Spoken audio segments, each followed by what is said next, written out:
Comment la blockchain peut contribuer à la réduction des conflits fonciers au Sénégal? Comment s'y prendre? Quelles garanties de transparence? Quelle application en matière électorale dans des pays où les contentieux sont récurrents? Pourquoi l'Afrique devrait-elle adopter en masse cette technologie? Où en est-on au Sénégal? Pour en parler, ce dimanche, le Sénégalais Mohamed Diouf, expert en système d'information spécialisé dans la blockchain, l'intelligence artificielle et l'Internet des objets, avec plus de 25 ans d'expérience dans la technologie aux États-Unis, au Royaume-Uni et en Malaisie. E-Tech spécial blockchain à suivre ce dimanche 19 juillet 2020 aux alentours de 7h25 et 12h25 sur e-Radio. E-Tech, l'émission d'un monde qui change, présentée par Ousmane Gueye. Bonjour à tous, merci d'être fidèles au rendez-vous. Plaisir de vous retrouver ce 19 juillet, nouveau numéro donc de E-Tech sur e-Radio, dédié ce dimanche à l'application de la blockchain à la gestion du foncier. Les terres et les polémiques, au fond, le sujet n'est jamais parti de notre actualité au Sénégal. Malgré les affaires dramatiques de Sangalkam, entre autres, la problématique est toujours d'actualité avec des populations convaincues qu'elles sont dépouillées indéfiniment de ce qu'elles ont de plus vital parce que l'exploitation de ces terres leur permettrait de vivre et mieux de survivre. Naturellement, pour ce numéro, il ne s'agit pas de juger, distribuer les bonnes, mauvaises ou piètres notes.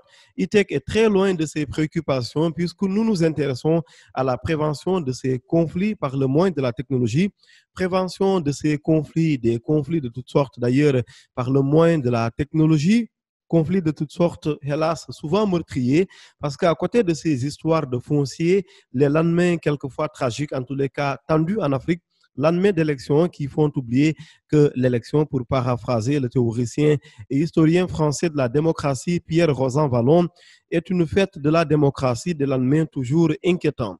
Et pourtant, la blockchain permet à peu de frais d'éviter des morts parce que permettant d'éviter des conflits. C'est du moins la conviction de mon invité ce dimanche, Mohamed Diouf, qui nous fait le plaisir et l'honneur de rejoindre cette émission. Bonjour Mohamed Diouf. Bonjour M. Gueye, merci pour l'invitation. Je vous en prie, comme je l'ai dit, c'est la première fois, que l'on vous reçoit dans cette émission. On va faire un peu plus ample connaissance avec vous. Très rapidement, vous êtes expert en système d'information, sollicité dans de nombreux travaux internationaux, notamment à l'ISO, avec plus de 25 ans d'expérience à votre actif dans le domaine des TIC. Vous êtes un alumni, comme on dit, de l'Université du Québec, et vous associez le développement de logiciels à la sécurité informatique. Vous avez été à la tête du développement d'applications bancaires aux États-Unis, de plateformes de e-commerce pour la vente en détail au Québec, de logiciels de contrôle de code de source et environnement de développement à Ontario et de systèmes de gestion de la santé au Québec, en plus de votre expérience dans des projets internationaux au Royaume-Uni et en Malaisie. De retour au Bercail, vous travaillez dans le domaine du commerce international. Mohamed Diouf, vous accompagnez, vous conseillez au quotidien les startups dans la création d'entreprises, particulièrement dans des domaines aussi novateurs que l'intelligence artificielle, l'IoT et la blockchain. L'IoT étant l'Internet des objets et l'intelligence artificielle, comme on l'appelle habituellement l'IA. Vous travaillez pour Gaïndé 2000, particulièrement au Sénégal, mais naturellement, vous ne répondrez pas de la casquette de responsable à Gaïndé 2000, mais d'un spécialiste du secteur, passionné des questions d'IT et de blockchain, et qui donc va nous parler, et nous vous en remercions déjà, va nous parler de la blockchain. La blockchain, ses applications, on va y revenir, dans des domaines aussi conflictuels que l'élection et bien sûr le foncier. Mais avant d'aller plus loin, c'est important parce que ce n'est pas un mot assez courant en dehors des milieux numériques, de la tech, au Sénégal et ailleurs. La blockchain, rapidement, ça veut dire quoi, Mohamed Diouf? Merci pour l'introduction. Monsieur Gueye, je vous remercie donc pour l'introduction et l'invitation. La blockchain, c'est un mot que d'ailleurs beaucoup de gens traitent de buzzword, qui a tout son sens et qui est entendu partout, connu de tout le monde, sans que personne ne puisse nous dire clairement ce qu'est la blockchain.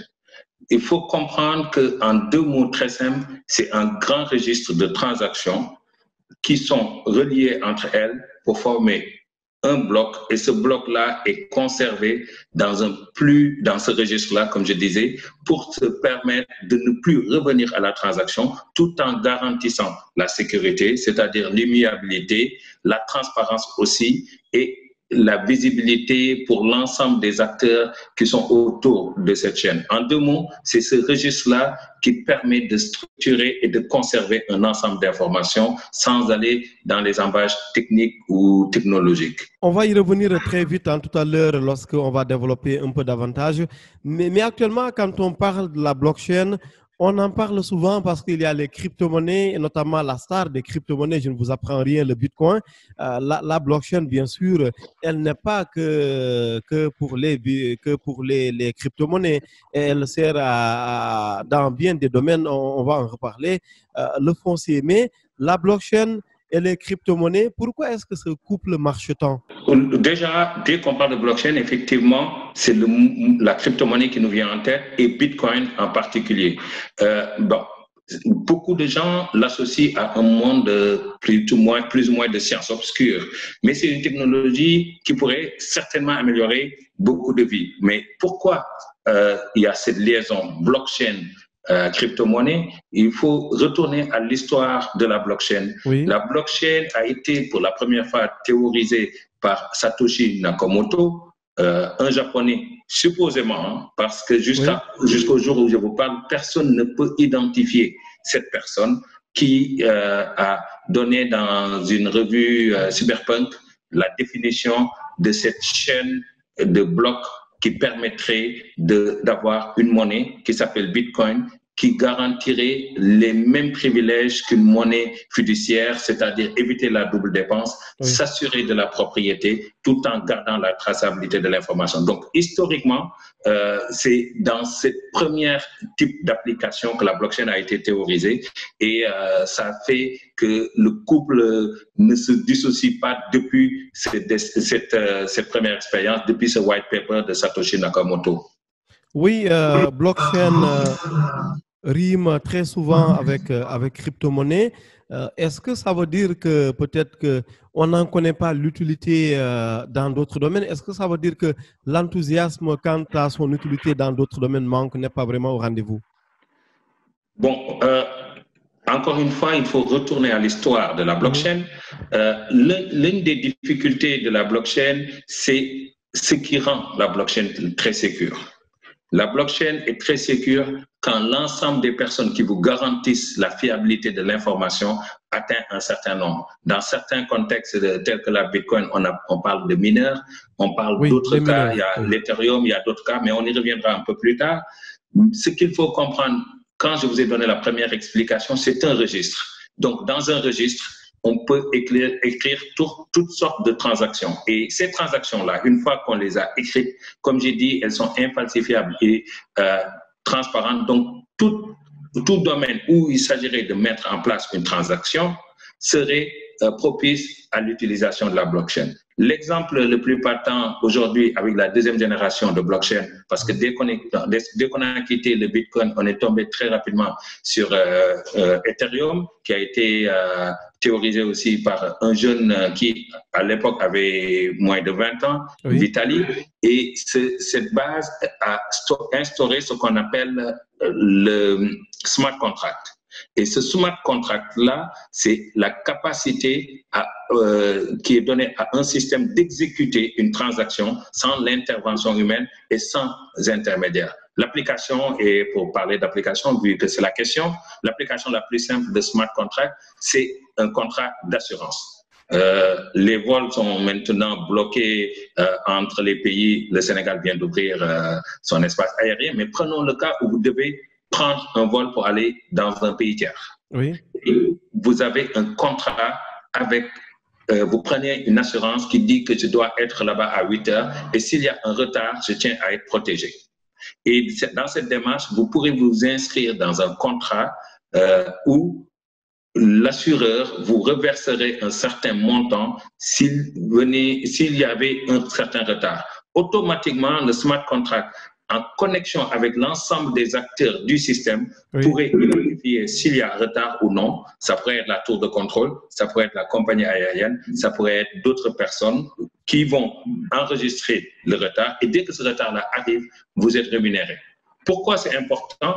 C'est parce que vous n'avez pas d'intermédiaire. Vous n'avez pas de formulaire à remplir, vous n'avez pas de demande à soumettre et vous n'avez pas de délai à attendre donc, pour pouvoir être rémunéré. Donc, l'un des premiers cas, c'est le smart contract.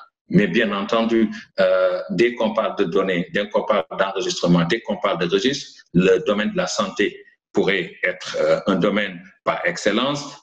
On voit des applications aussi simples que la propriété même de nos données de santé. Je vous donne un exemple très simple. Aujourd'hui, mes données de santé, non seulement sont éparpillées, si je vais voir un cardiologue, il va conserver une partie de mes données. Si je vais voir un néphrologue, il conservera une autre partie de mes données. Quand je vais voir un généraliste, il en a d'autres. Et une fois qu'ils m'ont donné des ordonnances, chacun va donner des ordonnances en fonction de sa spécialité.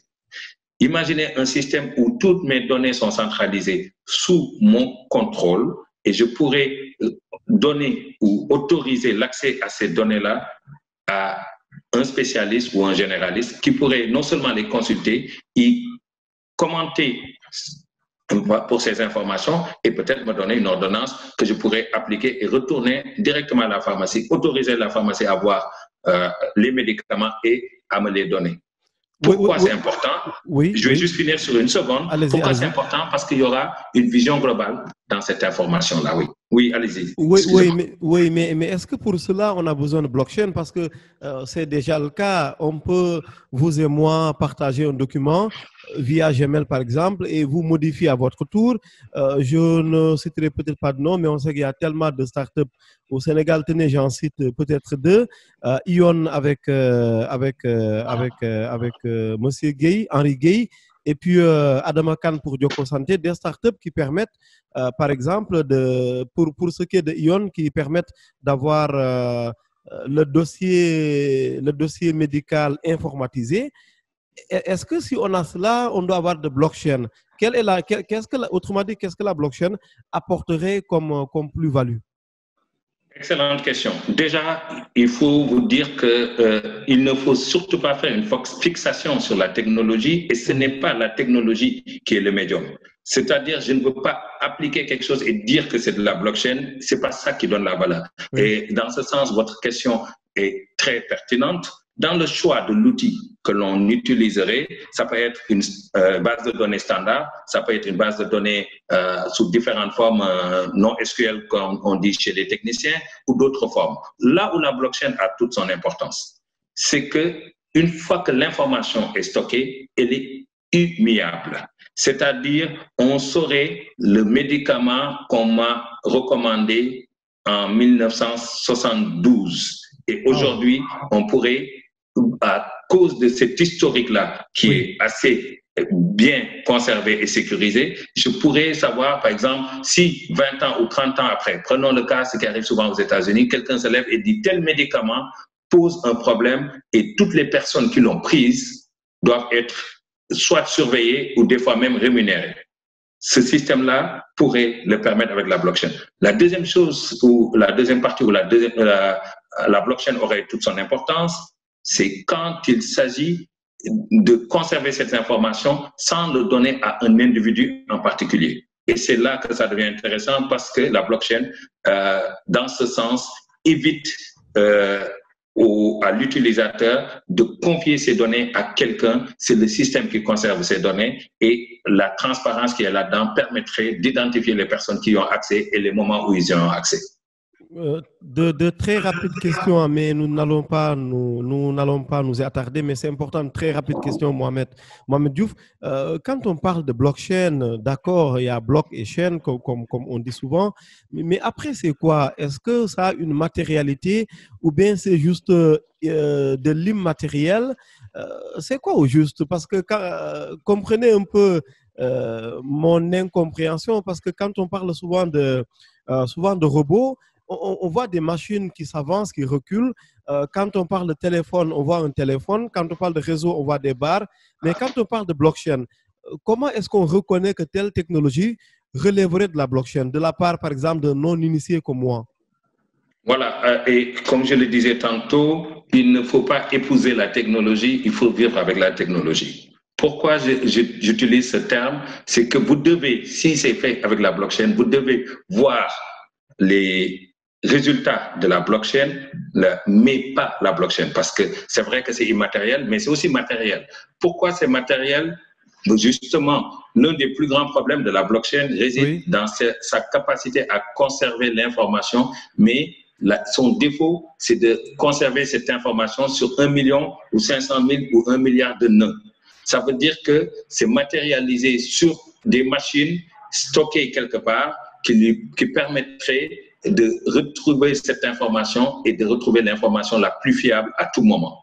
Et c'est dans ce sens que vous ne verrez pas forcément une base de données blockchain, parce que c'est une base de données qu'on appelle en langage informatique répartie, c'est-à-dire à l'ensemble des mineurs, si on utilise la Bitcoin, c'est l'ensemble des personnes qui ont conservé cette information, et chaque fois que quelqu'un demande à accéder à cette information, on va chercher l'information la plus fiable et vous l'exposer. Donc, ce n'est pas ce que vous voyez de la blockchain, c'est le résultat que la blockchain vous donne.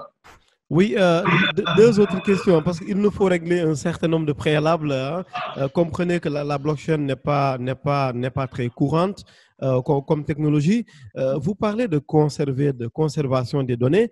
Au Sénégal, peut-être, et ailleurs, ce qui revient le plus, en tout cas couramment, c'est que ce qui stocke l'information, la donnée, c'est par exemple des data centers, des centres de données. Mais pour ce qui est de la blockchain, la donnée, elle est stockée où?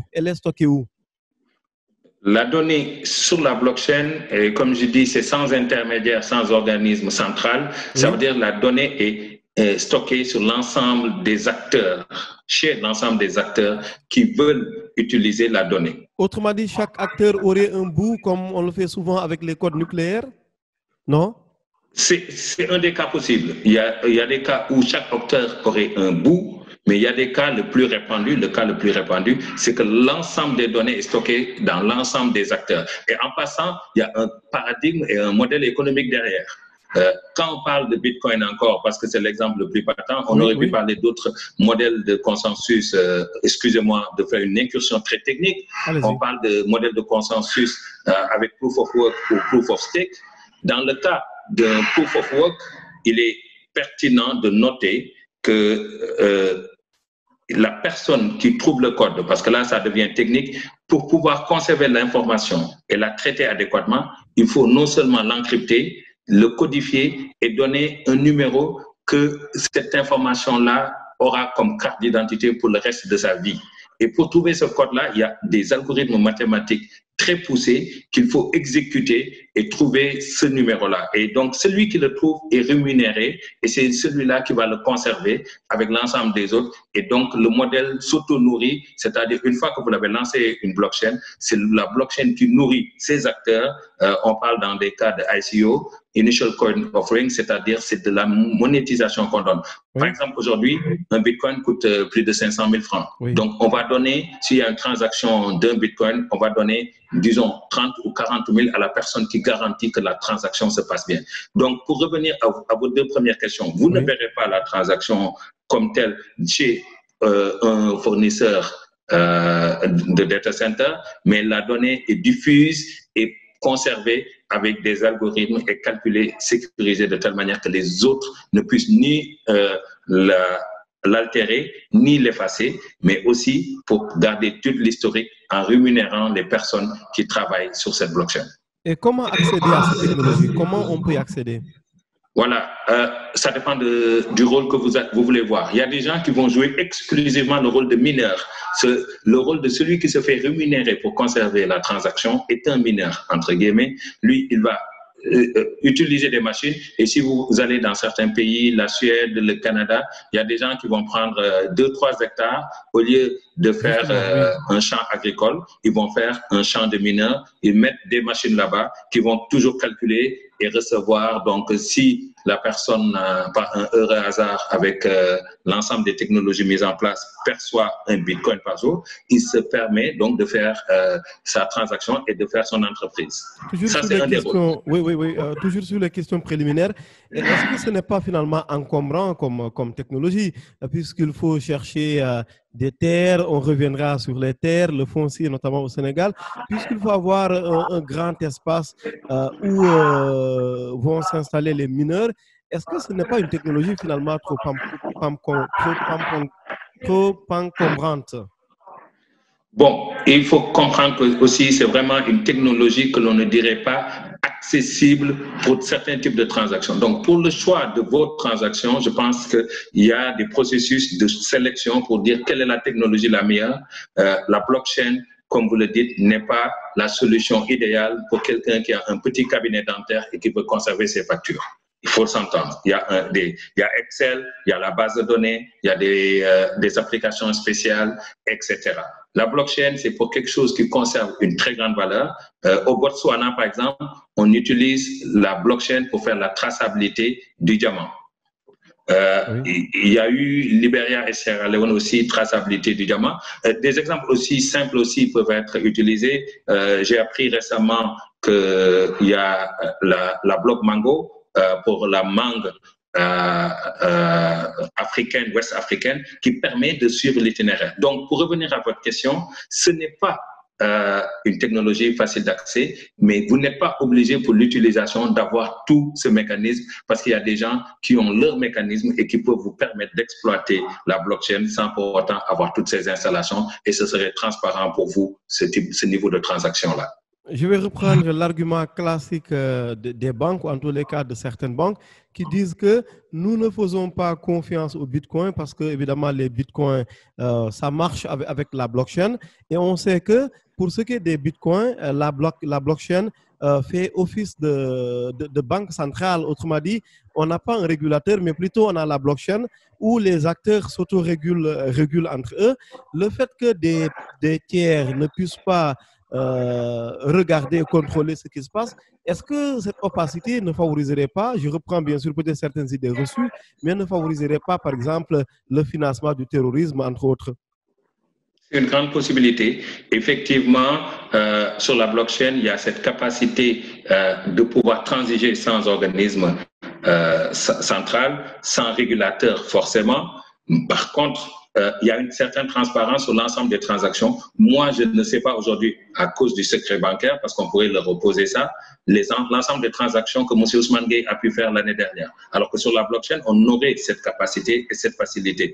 C'est vrai qu'à maturation, à un certain niveau, la blockchain aurait besoin de régulateurs. Pas un régulateur pour censurer ou pour bloquer, mais pour identifier le type de transaction qui se passe sur le type de blockchain, parce que la monnaie reste quand même quelque chose de souverain. L'argent reste quelque chose que les pays ou les organisations d'un certain niveau sur lesquels ces organisations doivent avoir une certaine visibilité et une certaine propriété de transaction. Par contre, la blockchain est le moyen par excellence de tracer et d'identifier une personne. Donc, c'est une combinaison de l'existant, c'est-à-dire un minimum de régulation, et là, je parle de minimum, plus la capacité de la blockchain qui offre une transparence que la banque n'offrirait pas aujourd'hui pour pouvoir faire le monde de demain, le monde monétaire de demain. Oui, mais imposer un organe de contrôle à la blockchain, est-ce que ça ne reviendrait pas à retirer la scientificité aux scientifiques ou la poésie aux poètes? Est-ce que vous ne tuez pas l'essence même finalement de la problématique de la technologie? Bon, exactement, mais c'est comme dans toute technologie, il y a un trade-off. Il ne faudrait surtout pas imposer un régulateur, mais avoir un droit de regard plus que ça, et peut-être harmoniser les façons de faire plus que d'imposer. C'est vrai que ça pourrait tuer la science ou enlever la science aux scientifiques, mais ce qu'il faut comprendre, comme dans toute technologie, il y a des trade-offs à faire et permettre à des organisations d'avoir une visibilité sur l'ensemble des transactions et permettre aussi aux gens qui veulent faire des transactions de pouvoir le faire dans le confort. C'est d'ailleurs un terme assez nouveau que l'on trouve dans le domaine de la blockchain, qu'on parle de pseudonymity, c'est-à-dire c'est en même temps l'anonymité et quelque chose de pseudonyme, c'est-à-dire on sait à peu près qui c'est, mais on n'identifie pas personne exactement. Ça permet d'avoir une traçabilité, un suivi, sans pour autant aller faire une invasion dans la vie de la personne qui utilise la blockchain. Et qu'est-ce qui nous dit, par exemple, dans une technologie blockchain, que tous les acteurs jouent le jeu? Au cas où, si nous reprenons un peu notre exemple tout à l'heure, le code nucléaire, au cas où chacun aurait un bout de la donnée grande D, qu'est-ce qui nous dit que les acteurs joueraient le jeu pleinement et sincèrement? Exactement, c'est toute la beauté de la blockchain, c'est que les acteurs sont régis par le système. Ce n'est pas des individus qui surveillent, mais c'est le système qui régit, qui détermine qui conserve quoi, à quel moment. Mais comme je vous l'ai dit, dans la majeure partie des blockchains, l'ensemble des données est redistribué. Donc, vous allez sortir 50% des acteurs, 50% resteront. La deuxième chose, justement, qui est inhérente à la blockchain, c'est qu'il faut comprendre que son algorithme, ses façons de faire, sont basées sur un consensus. C'est-à-dire, pour pouvoir violer, entre guillemets, une blockchain, il faudrait avoir plus que 50% de ces acteurs qui seraient corrompus. Et c'est un problème qui s'est posé et qui a été posé en 1982 avec la résolution de ce qu'on appelle de Byzantine Generals, les généraux byzantins, qui ont pu résoudre de manière algorithmique ce problème de consensus et s'assurer que même les traîtres qui sont à l'intérieur, parce que quelqu'un peut vouloir falsifier l'information, seraient vaincus par le consensus du système. Et mathématiquement, ça a été prouvé et c'est d'ailleurs la force de la blockchain. Ah, mais c'est étonnant comme technologie. Au Sénégal, on en est où, hein? Je promets bien sûr aux auditeurs et à ceux qui nous regardent sur YouTube que dans la seconde partie, nous ferons un zoom naturellement sur le cœur de cette émission, le foncier, mais c'est important qu'on fasse un peu le tour des questions préliminaires pour mieux saisir finalement cette technologie insaisissable. Au Sénégal actuellement, Mohamed Diouf, on en est où? Est-ce que d'un point de vue grand public, on connaît cette technologie? Je parie que non.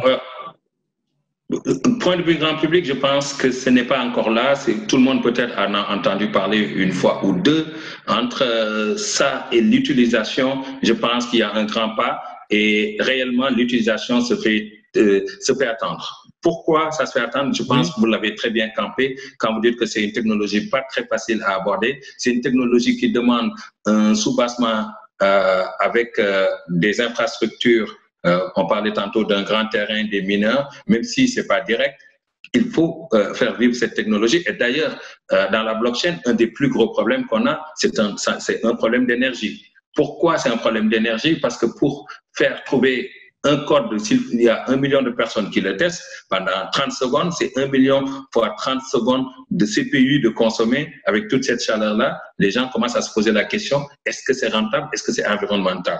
D'autres, comme je dis, d'autres termes ou d'autres concepts de consensus sont en train d'être définis, tels que les graphes acycliques, tels que le POT, tels que le POS, mais pour l'instant, c'est le POW qui fait sur ce mécanisme-là qui est le plus connu. Et donc, c'est vrai que ça a un coût et ça tarde à prendre sa place. Mais pour finir, vous avez posé la bonne question tantôt. Quand vous dites pourquoi la blockchain, pourquoi je n'utilise pas les technologies traditionnelles. Les technologies traditionnelles sont assez évoluées pour servir 90 ou 99% de nos cas.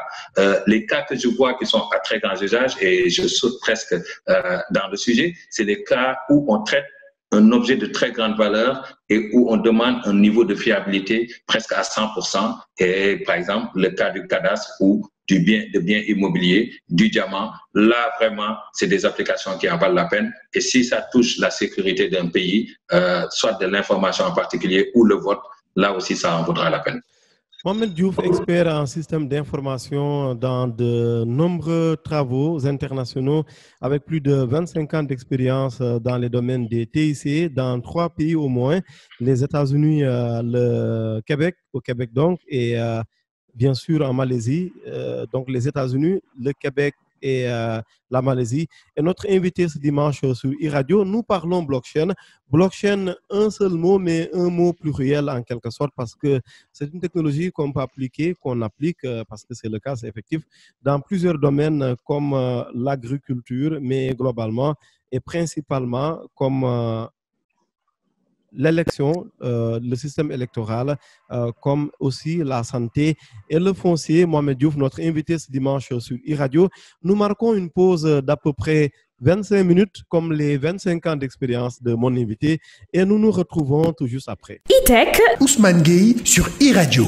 Mohamed Diouf, expert en SI, en système d'information, est notre invité ce dimanche sur e-Radio avec plus de 25 ans d'expérience à son actif dans le domaine des technologies de l'information et de la communication. Mon invité de ce dimanche, de ce 19 juillet, a servi dans plusieurs pays, les États-Unis où il a travaillé dans le système bancaire, le Québec, mais bien sûr la Malaisie également, le Québec, le Canada donc, où il a travaillé, l'Université de Québec, dont il est diplômé. Nous le remercions très chaleureusement pour avoir accepté de répondre à notre invitation, mais surtout pour avoir accepté d'introduire pour nous, pour vous, très chers auditeurs, un thème assez important dont on parle beaucoup dans notre actualité, la blockchain, qui est, c'est vrai, une technologie pas très connue du grand public, mais qui montre de plus en plus de technologies appliquées dans plusieurs domaines, comme bien sûr la santé,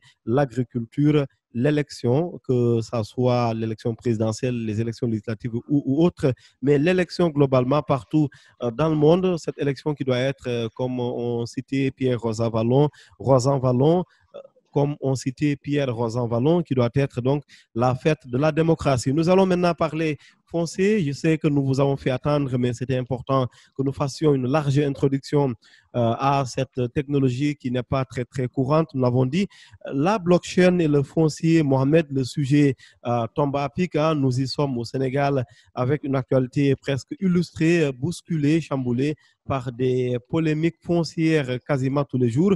Alors, la blockchain et le foncier, en quoi est-ce que cette technologie pourrait être utile dans ce domaine? Merci, et je pense que je l'ai dit en première partie, s'il me fallait choisir une technologie ou en tout cas un domaine d'application par excellence pour la blockchain, je n'hésiterai pas à aller sur le foncier.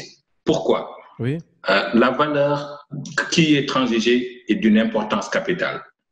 Capitale financièrement, mais capitale pour la vie des gens qui en dépendent. Je ne citerai pas les polémiques, comme vous dites, qui nous entourent, mais c'est important pour le pays, pour les populations et pour les individus qui dépendent de ce foncier-là.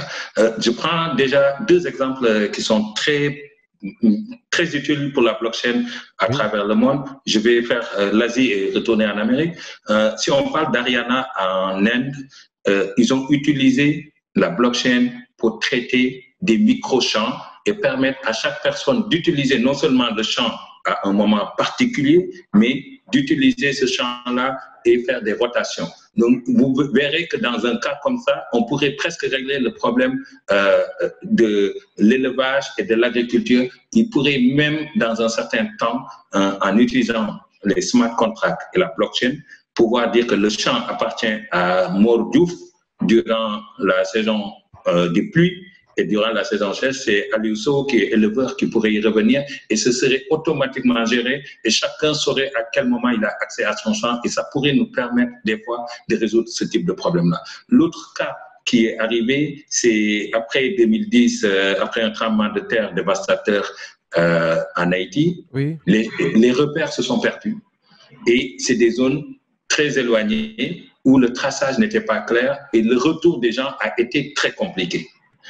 Au niveau de chute, ils ont utilisé la blockchain pour pouvoir retracer et remasteriser les champs et permettre à tout un chacun de retrouver son domaine adéquatement. Donc, voici des applications qui permettent directement d'allier la terre, le terrestre et la blockchain, et ça permet de garantir non seulement l'accessibilité, mais de pouvoir être plus créatif dans l'exploitation de cette terre.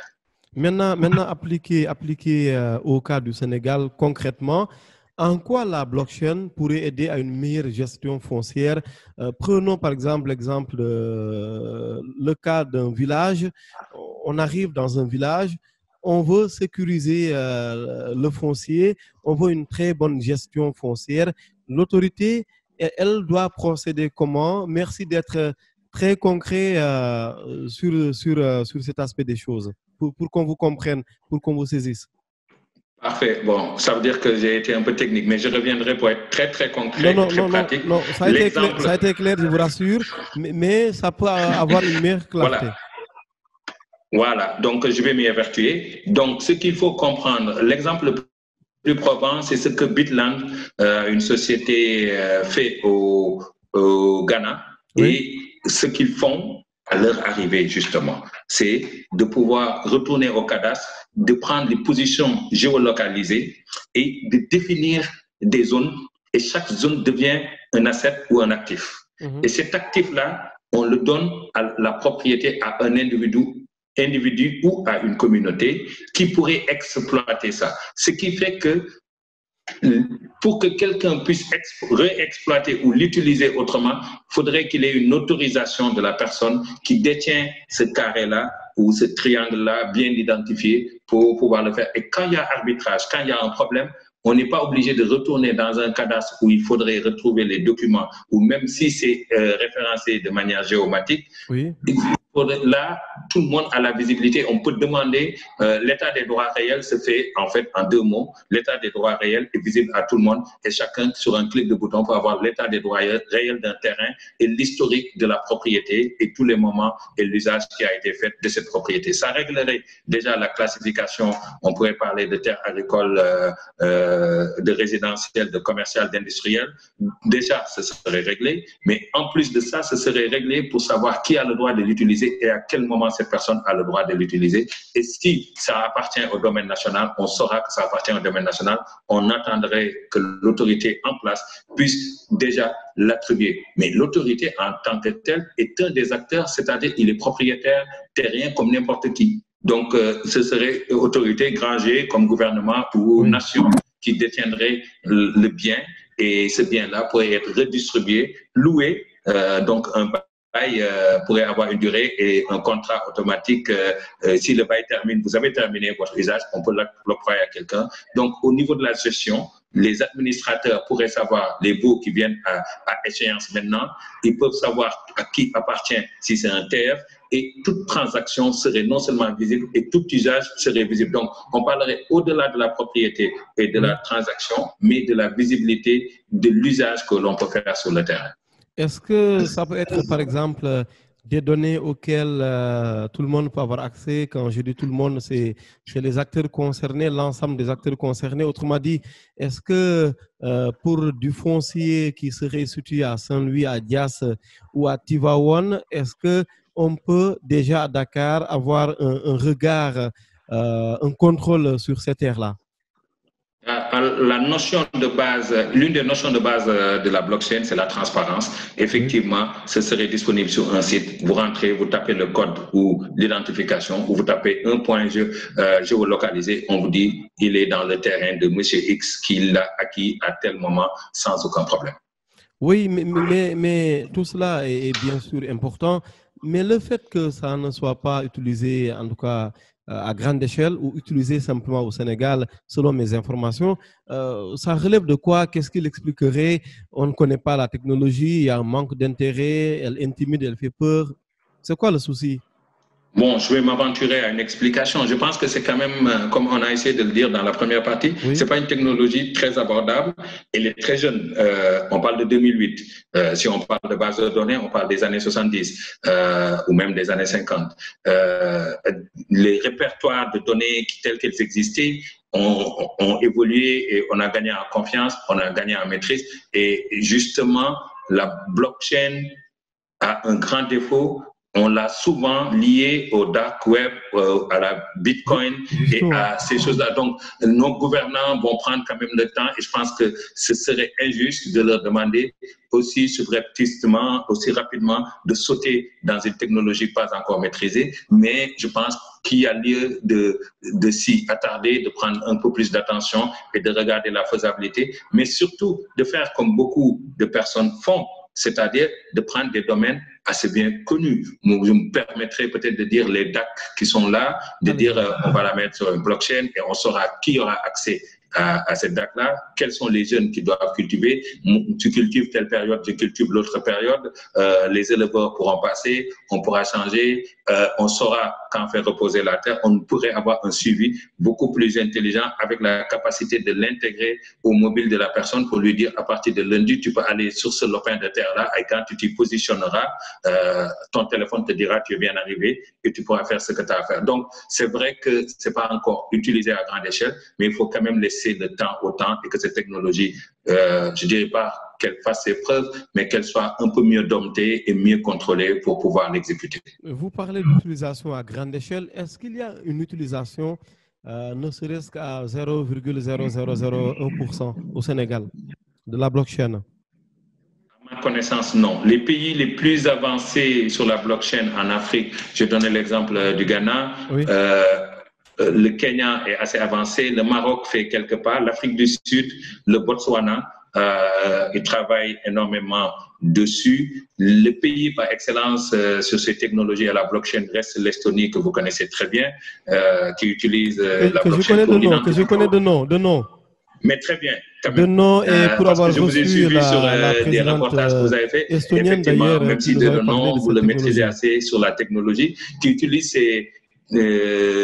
cette technologie particulièrement pour l'identification, parce qu'une des applications de la blockchain, oui. C'est en soutenant la PKI, c'est-à-dire la signature électronique, la capacité de garantir l'authenticité d'actifs, que ce soit un diplôme, que ce soit un document, que ce soit de l'argent ou autre chose, justement, parce que l'argent étant un actif, tout autre actif de cette nature peut être conservé sur la blockchain. Le foncier encore, hein, mais je vous promets que nous allons passer aussi à un terrain aussi conflictuel que le conflit, non, que le foncier. C'est bien sûr l'élection. L'élection en Afrique, presque chaque élection a ses lendemains de tension, des lendemains difficiles, parfois même il y a mort d'homme. Le foncier, encore une dernière question là-dessus, Mohamed Diouf. Je rappelle que Mohamed Diouf est expert en système d'information et notre invité ce dimanche sur iRadio, expert en système d'information, mais également en IT. L'IT, c'est bien sûr l'Internet des objets et l'IA, l'intelligence artificielle. Le foncier encore, qu'est-ce qu'il nous faut aujourd'hui? Si le Sénégal doit ou voudrait appliquer la blockchain dans la gestion foncière, parce que je le dis, il y a trop de problèmes dans ce secteur, on devrait faire quoi? Comment est-ce qu'on devrait s'y prendre étape par étape? Bon, déjà, je pense que dire qu'on va attaquer tout le foncier, ce qu'on appelle le brute force ou la théorie du Big Bang, oui. Ne serait pas une très bonne stratégie. Il faudrait identifier un secteur du foncier en particulier qui est maîtrisé et qui est plus malléable, entre guillemets, pour pouvoir jouer tout le jeu de test en termes de coût, de rentabilité et quand je parle de rentabilité, c'est vraiment la rentabilité sociale, hein, ce que oui. Ça peut apporter en termes de quiétude et d'exploitation, et là, l'exploiter. Donc, première étape, c'est identifier une zone ou un domaine en particulier. Deuxième étape, je pense que les technologies sont très bien maîtrisées par nos experts dans ce pays. Il y a énormément de personnes au niveau de l'UCAD, au niveau de l'UAZ, de l'UGB et autres, et Bambay, qui travaillent avec la blockchain, mais il manque encore de domaines d'application solides. Et donc, utiliser cette expertise universitaire pour pouvoir aller sur ce proof of concept et l'appliquer. Et une fois qu'on aurait cette capacité de maîtriser et qu'on aurait l'ensemble des acteurs, parce que choisir une blockchain, il en est à peu près depuis 2009, chaque année une centaine, pour ne pas dire des milliers oui. De blockchains qui peuvent être utilisées. Donc choisir notre blockchain, est-ce que c'est notre propre blockchain? Est-ce qu'on prend Ethereum? Est-ce qu'on prend IOTA? Est-ce qu'on prend Bitcoin, peut-être pas, ou autre? Il y en a des blockchains, donc choisir le bon. Est-ce que c'est un qui est fait chez nous? Qui sont les acteurs? Qui va conserver les informations? Qui va avoir? Donc, identifier les acteurs, les parties prenantes, identifier le domaine, identifier les parties prenantes, faire notre proof of concept et en termes start-up, scale-up après, c'est-à-dire commencer à l'étendre à l'ensemble du pays. Donc, c'est certainement pas un programme de quelques jours ou de quelques mois, c'est peut-être un programme qui va aller sur quelques années. Je vous avais posé la question sur l'accessibilité à cette blockchain. Je reviens un peu à la charge. Si le Sénégal doit en avoir, veut en avoir, d'un point de vue accessibilité, c'est quoi? Est-ce que les coûts sont chers? Est-ce que c'est une technologie que nous pouvons avoir chez nous, fabriquer chez nous? Parlez-nous un peu de ça, de cette accessibilité. La réponse serait très courte, oui, oui et oui. C'est accessible en fonction de la nature de la blockchain que vous voulez avoir. Les gens ont la capacité et la technicité pour pouvoir l'implanter dans le pays, mais encore une fois, c'est dans le choix des applications qu'il faut faire attention. Oui, mais les gens, c'est qui? C'est les universitaires, c'est des acteurs, des experts comme vous, c'est des gouvernants, c'est des acteurs des systèmes financiers internationaux. Les gens, c'est qui? C'est tout. C'est tout le monde. Je pense que la gouvernance, quand je parle de gouvernance, c'est plus ou moins étatique et les gouvernants doivent jouer leur rôle. Les universitaires doivent continuer leurs recherches. Les gens qui ont un temps soit peu d'expertise doivent le mettre à profit. Ils sont certainement mieux que moi et je pense qu'il y a des experts, depuis tantôt vous l'utilisez le mot, qui ont peut-être mieux à revendre que moi. Donc, tout le monde devrait apporter son nom au moulin pour permettre de faire cette transaction. Mais il faut comprendre que la dynamique, les rôles sont différents. Les gouvernants peuvent mettre le cadre global et permettre les cas d'usage. Les universitaires, le choix et l'implémentation des outils. Et les experts terrain ou personnes qui maîtrisent les systèmes d'information pourront appliquer des applications ou des applications en termes d'usage ou de précision sur quel domaine il faudrait travailler dans ça, c'est-à-dire que ce soit entre guillemets le foncier, mais d'autres domaines de la transaction commerciale à la monnaie. Et certainement, on ne manquera pas d'en parler. Il y a le projet de Ecoin et d'Ecoin dans ce sens. Oui, justement, ce projet, selon vous, est-ce qu'il a une grosse portée au regard un peu de l'importance de la blockchain et des nombreuses priorités dans nos pays?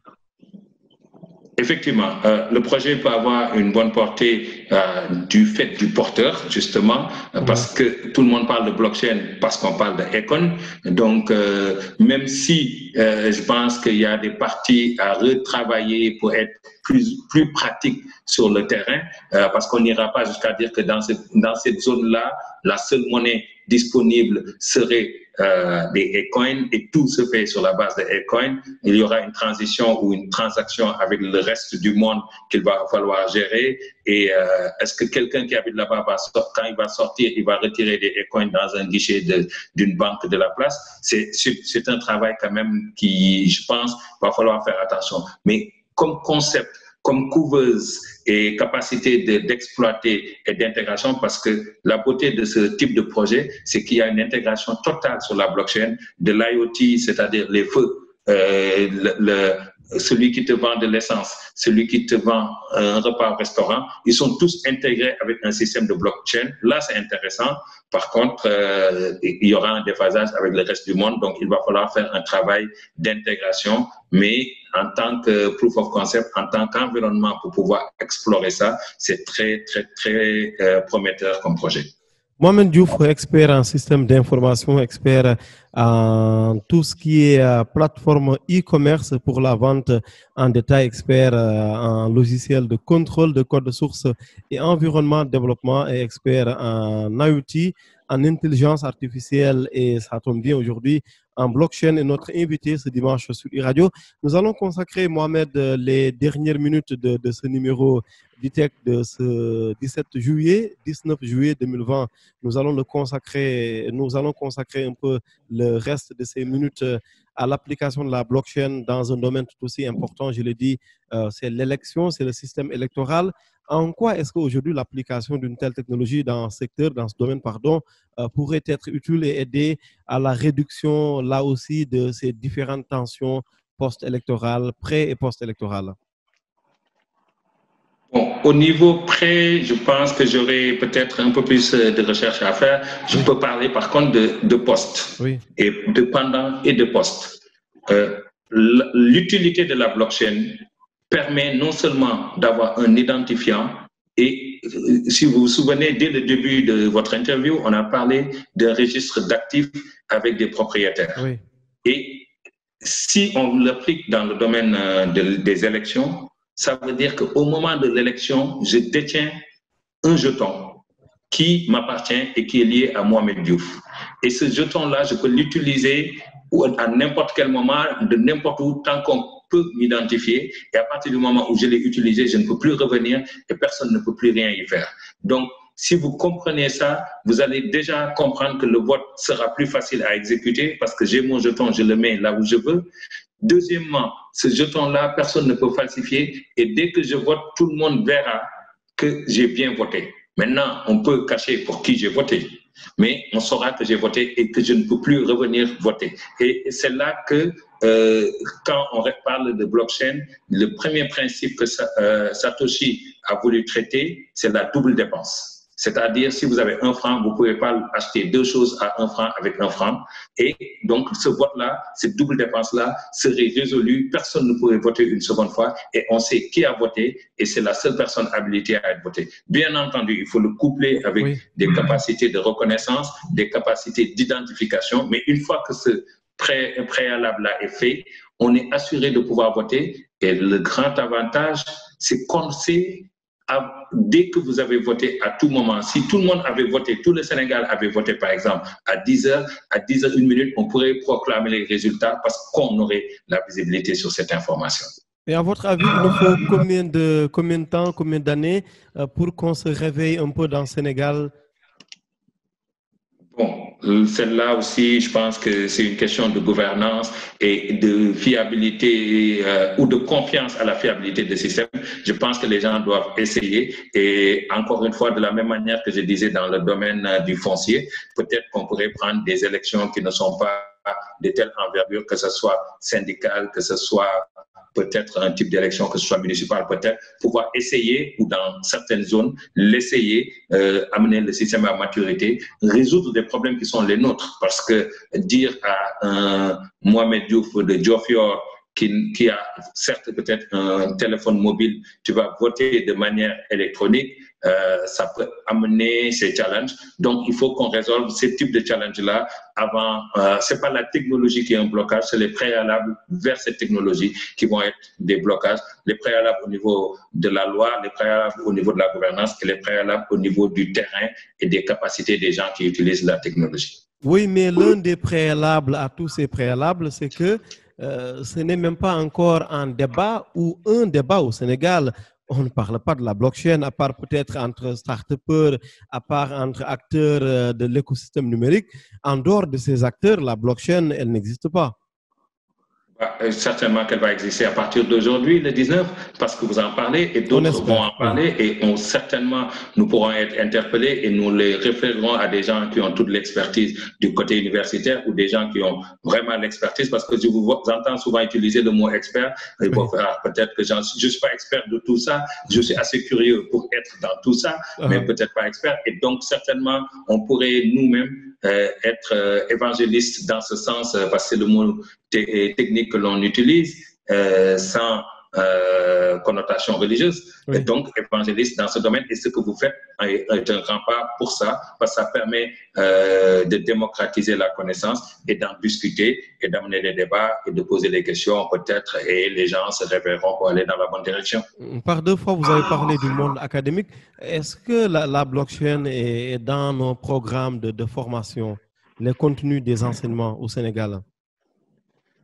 Sur l'enseignement très traditionnel, j'avoue que j'ai rarement vu et sur les programmes auxquels j'ai participé pour la mise en œuvre, on ne parle pas directement de la blockchain.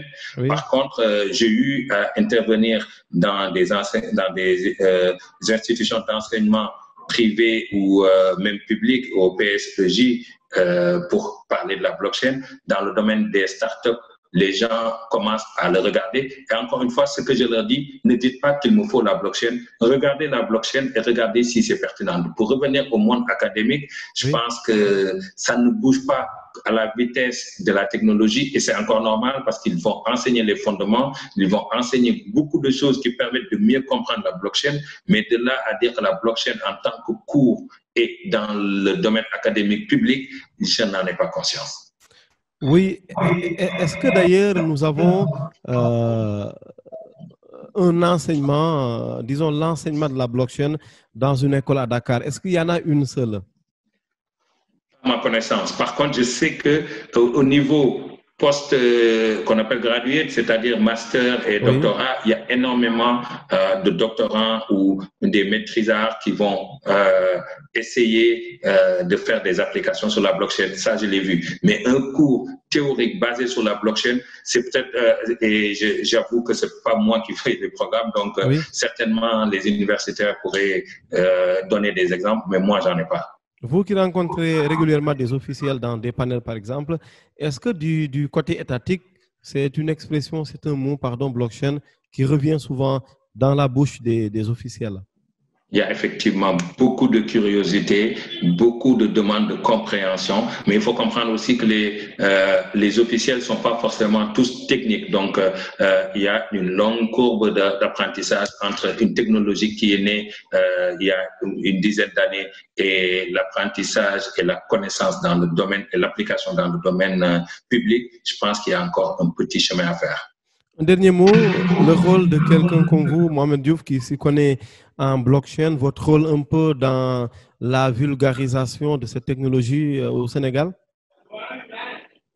Quelques formations, quelques interviews comme le vôtre, l'accompagnement de certaines entreprises. J'ai fini de faire la semaine dernière l'accompagnement d'une dizaine d'entreprises qui voulaient savoir si la blockchain était la technologie appropriée pour leurs futurs produits. Malheureusement, il n'y en avait qu'un seul, je pense, qui pourrait l'explorer, donc sur les 9. Donc, les accompagner pour qu'ils puissent savoir l'utiliser. Et une fois qu'ils ont identifié que c'est un bon produit, peut-être les mettre dans les mains des gens qui sont plus experts que moi pour pouvoir les guider dans la mise en œuvre et l'implémentation.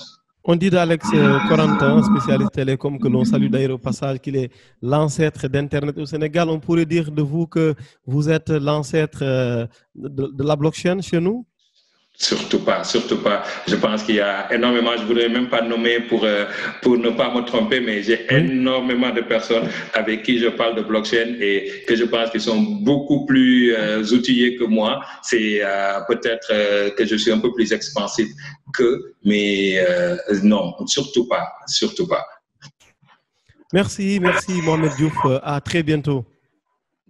Merci, M. Gueye, je vous remercie. Et je remercie justement pour cette opportunité que vous nous avez donnée de parler de la blockchain et de vulgariser ce terme un temps soit peu.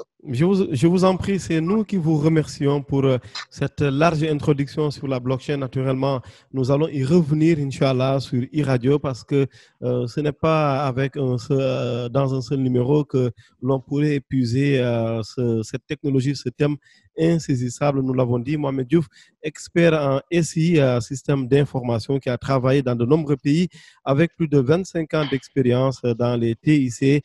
Il est originaire, ou plutôt diplômé de l'Université du Québec. Il associe le développement de logiciels à la sécurité informatique. Il a été à la tête du développement d'applications bancaires aux États-Unis, de plateformes e-commerce pour la vente en détail.